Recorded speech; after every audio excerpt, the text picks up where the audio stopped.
పుట్టపర్తి నారాయణాచార్యులు గారు రచించిన శివతాండవ కావ్యం పుట్టిన నేల, రచించిన నేల, తెలుగు భాష విలువను పెంచిన నేల, ఆడినమ్మ శివుడు పాడినమ్మ భవుడు అని శివతాండవాన్ని వినిపించిన నేల.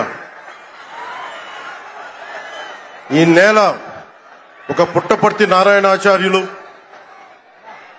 కవి, బళ్ళారి రాఘవ గారు లాంటి నాటకరంగ రచయిత, నటుడు, విధాన్ విశ్వం లాంటి మహానుభావులు, గజ్జల మల్లారెడ్డి గారి లాంటి కవులు, ఇలాంటి వాళ్ళందరూ పుట్టిన నేల.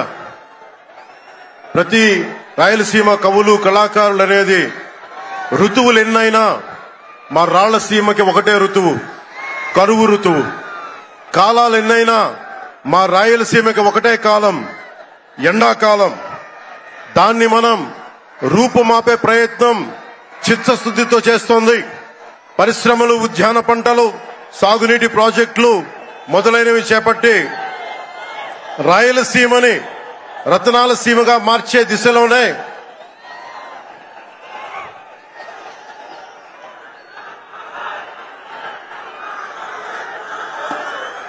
ఈ రోజున మేమందరం గౌరవ ముఖ్యమంత్రి గారి చంద్రబాబు నాయుడు గారి నాయకత్వంలో మేము ముందుకున్నాం.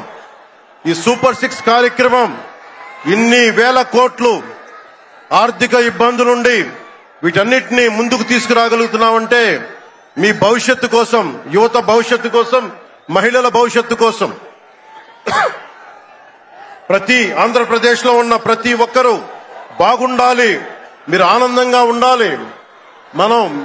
మీరే అన్నారు, ఆ రోజు మేము అడిగాం, రాష్ట్రం బాగుండాలి, యద్భావం తద్భవతి. మీరు ఎలా ఆలోచించారో మేమందరం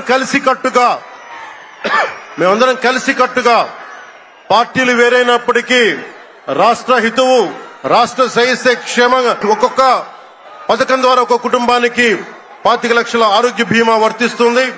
అలాగే పర్యాటక రంగంలో కూడా మనకి దాదాపు 10,000 పైచిలకు పెట్టుబడులు ఆకర్షిస్తున్నాం.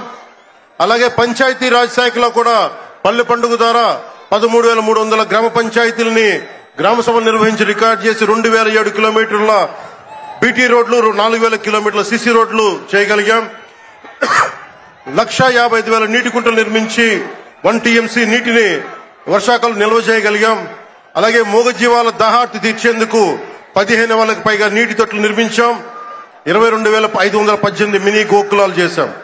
అడవి తల్లి బాట కార్యక్రమం గౌరవ ప్రధానమంత్రి శ్రీ నరేంద్ర మోదీ గారి సహకారంతో, ముఖ్యమంత్రి శ్రీ నారా చంద్రబాబు నాయుడు గారి నాయకత్వంలో కూటమి ప్రభుత్వం 1,005 కోట్లతో ప్రధానమంత్రి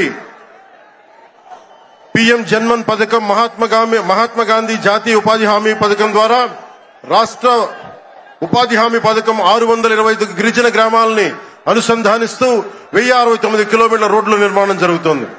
గర్భిణీ స్త్రీలకి డోలీ మోతల నుంచి విముక్తి కలిగించాల లక్ష్యంతో ముందుకెళ్తున్నాం. 7,910 కోట్లతోటి జల్ జీవన్ మిషన్ కి ప్రాజెక్టులు చేపట్టాం. అటవీ విస్తారణ పెంచే లక్ష్యంలో 1 కోటి మొక్కల నాటే కార్యక్రమానికి శ్రీకారం చుట్టాం. కర్ణాటక ప్రభుత్వానికి నుంచి సహకారంతో 4 కుంకి ఏనుగులను తీసుకొచ్చాం.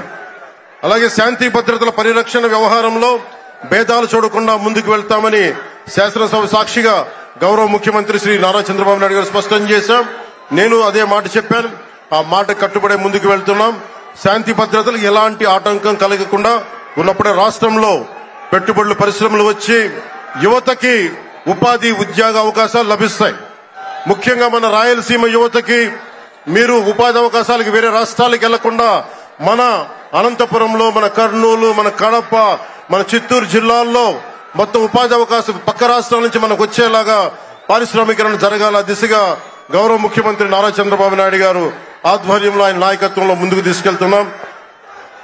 కూటమి ప్రభుత్వం ప్రతి అడుగులోనూ త్రికరణ శుద్ధితో పనిచేస్తుంది. గౌరవ ప్రధానమంత్రి శ్రీ నరేంద్ర మోదీ గారి వికసిత్ భారత్ విజన్ దిశగా గౌరవ ముఖ్యమంత్రి శ్రీ నారా చంద్రబాబు నాయుడు గారి నాయకత్వంలోని కూటమి ప్రభుత్వం ముందుకు సాగుతూ 2047 నాటికి ఆంధ్రప్రదేశ్ ని దేశంలో నెంబర్ 1 రాష్ట్రంగా తీర్చిదిద్దుతామని మీ అందరికీ తెలియజేసుకుంటూ జై భారత్, జై హింద్.